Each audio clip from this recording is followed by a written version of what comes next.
ముఖ్యమంత్రి యనుమల రేవంతాల సార్ను మాజీ మంత్రి కేటీఆర్ సార్ కాపీ కొడుతున్నాడట.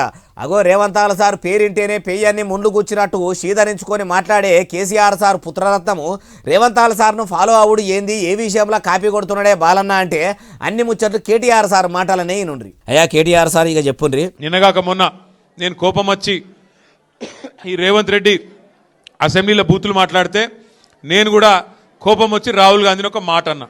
పిట్టా పిట్టా పోరు పెట్టుకొని పిల్లిని పంచాయతీలకు గుంజినట్టు రాహుల్ గాంధీ సార్ను మీ లడాయిలకు ఎందుకు తెస్తీరి సారు? రేవంత్ రెడ్డి ఏమన్నాడు రాహుల్ గాంధీని, ఇడు పప్పు కాదు ముద్దపప్పు అన్నాడు. నేనేమన్నా గదే అన్నా, ముద్దపప్పు నిజమే నేనన్నా. దానికి నా మీద ఒకడు 6 ఫీట్లు ఎగురుతుండు, ఒకడు 6 గజాలు ఎగురుతుండు. ఎగిరేదేదో మీరు రేవంత్ రెడ్డి మీద ఎగురురి, నా మీద ఎందుకు ఎగురుతున్నారు మీరు? ఇట్లా రేవంతాల సారు రాహుల్ గాంధీ సార్ను ముద్దపప్పు అన్న ముచ్చట యాదికొచ్చి ఆయనన్న మాటనే అన్నట్టు అనుకోవచ్చుండు. అంతేకాదు సోనియా గాంధీ మేడంను కూడా అప్పట్లో రేవంతాల సారు ఏమన్నాడో అది కూడా యాద్ చేసిండు. ఈనుండ్రి. రేవంత్ రెడ్డి అన్నాడు సోనియా గాంధీని బలిదేవత అన్నాడు. 1000 మందిని బలి తీసుకున్న బలిదేవత 1000 మంది తెలంగాణ పిల్లలను చంపింది ఈమె అన్నాడు. నేను అన్నానా అది? మీరు రేవంత్ రెడ్డి అన్నాడు. గసొంటోని తీసుకొచ్చి ముఖ్యమంత్రి చేసిన ఏమనాలి మరి? ఏమనాలి నేను? అందుకే అన్నా, ఆ ముద్దపప్పు గారి గురించి నేను అనలేదు.